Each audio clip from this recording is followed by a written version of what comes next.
So, David. Look, we've got another listener request. They're coming in thick and fast at the moment. I love the thick and fast listener requests. I just can't keep up. Somebody basically turned around to me and said, how do you know if someone's following you? I don't know. How do you know? Well, generally I know because it's one of my children or my wife going, can you get that job we asked you to do done? Yeah. No, basically a few little things about counter surveillance. Okay. All right, a couple of things you need to know. First of how to know you're being followed. Okay, I can't wait. All right. Now, the most important thing about being followed is you've got to think about what they're going to be looking for. Now, if somebody's going to follow you, right, they're going to be looking for routine. Now, do you have a routine that you go through when you go to work? Do you drive to work the same way every day? Yeah, I guess. But like I have different things going on in the morning, so sometimes not always. But is it a fairly, like, do you exercise at the same time every week? No. You don't? I don't have strict routines because my mornings are all different. Yeah, all right, good. So for me, what I do is you can pretty much set the clock on when I'm going to catch a ferry.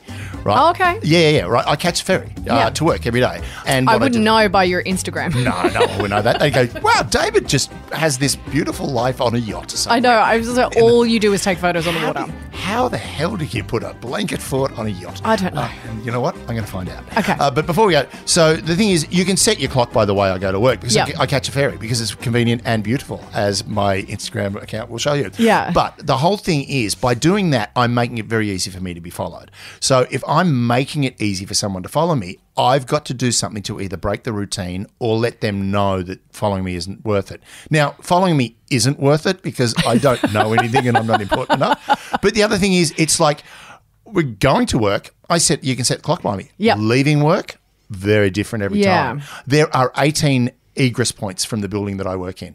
18, all right? What's egress? Egress is an exit point. Okay. Right. So you could have just said exit, but thanks. I could, but egress makes me sound a little smarter. Just a little, not a lot. Oh, my God. Right. So there are 18 egress points, which include stairwells, fire stairs, the main exit, car park exit, foyer exit, like all of these different exits and entrances, arcades, tunnels, all these different ways of getting in and out, right? So the great thing is for me, when I leave work, I always pick a different exit. Okay. And most people go, why are you going out the stairwell? Shut up, it's important in case someone's following you. No one cares about you that much. I mean, I leave the same time and I use the same exit. So Now, another thing is, watch for changes. Watch for things that are different. See, if you're being followed by one person, that's pretty easy to spot. Yeah. Right? If you're being followed by two people, that could be a little different, right? Okay. Now, a couple of things to look out for is road workers, tradesmen, construction workers, joggers, or people loitering around telephone booths. Not that there are telephone booths anymore. I'm like, no one loiters around a telephone booth because there aren't any. I am going off my personal security handbook here. Right. Which was done in 1972. 1989, I think that one came out. Anyway, right, so there weren't a lot of stuff like that. Yeah. Now, another trick you've got is if you want to find out if you're being surveilled and you're in a car, if you're being followed in a car, best thing to do with that is to make sure you have what's called an SDR. Okay. A surveillance detection route. Okay. Now, a couple of things you need to have for that. One, geography. Yep. Go through different sorts of geography. So you want to go through like a residential area, an industrial area, an educational area like past a school or something, and through a retail area.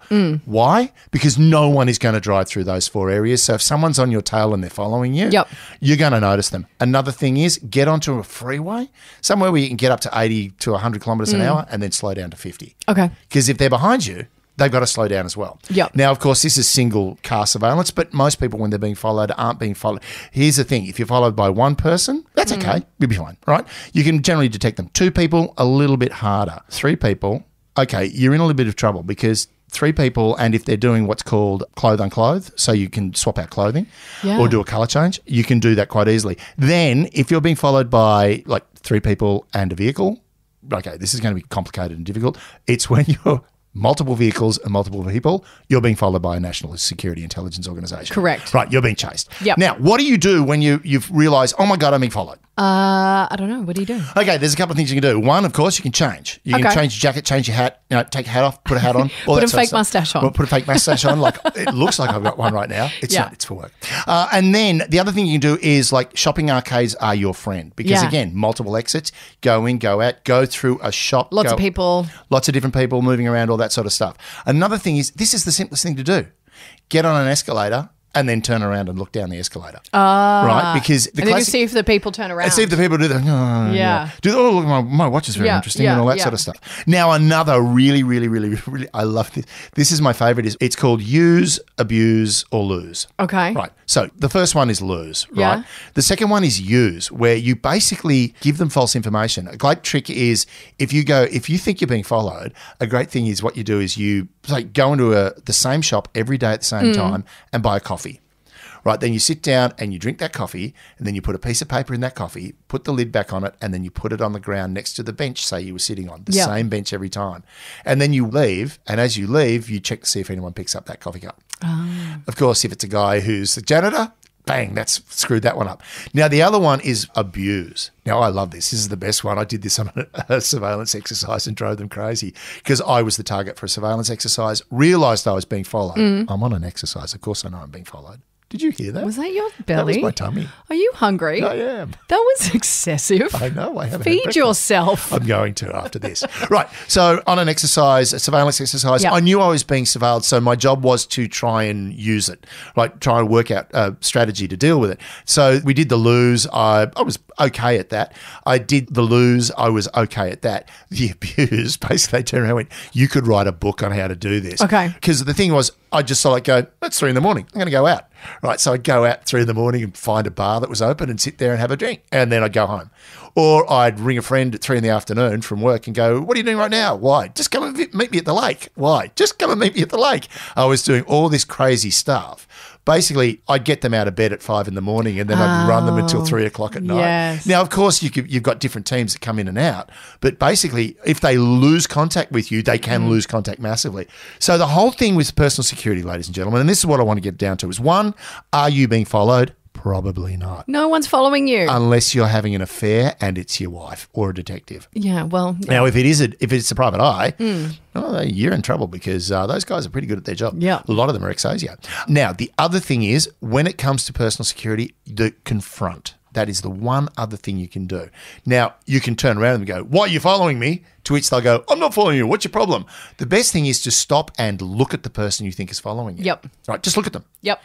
And see what they do. And if they don't do anything, walk up to them and ask them an innocuous question. Like, can you tell me where the nearest 7-Eleven is? Or, hey, do you know where I can find a phone booth? Yeah. Right? Anything like that. And interestingly enough, I was listening to a book by a CIA guy, and he basically turned around and he said the number of times he was in Lebanon, which is not a great place, right? No. He was on and off in Lebanon, and he knew he was being followed. And he stopped and walked up to the guy he knew was following him and just went, do you have the time? And the guy looked at his watch, at the CIA guy's watch and pointed to his watch, went, it's broken. Do you have the time? And the guy just sort of like looked around nervously freak out and ran away. Yeah. Right? Because it's like, what do I do? What do I do? What do I do? He could have just like gone, it's 6 o'clock. Yeah. But yeah, it's that whole thing of you're not expecting the target to confront you, but don't confront with, leave me alone. Aggressive. Mate. What are you looking at? Yep. Just walk up and go, excuse me, do you know where I can buy a hot dog? Or whatever you want, some innocuous question to throw them off their game. So bottom line, ladies and gentlemen, you're not being followed. No. But if you are, make sure you know the egress points of your building. Exit points. Yeah, the egress points of your building. Don't follow a routine. The routine is a dead giveaway. Change it up. Makes it really easy. Yep. And if you want to, if you figure out that you are being followed, mess with their heads. Okay, which I'm sure I can see why you would have excelled with it because you messed with my head just breathing. Yeah, there you go. Oh, that was my stomach. Oh, and 10 minutes are up. So that was our bite size. And speaking of bite size, go and get a meal. Yeah, definitely. I'm hungry.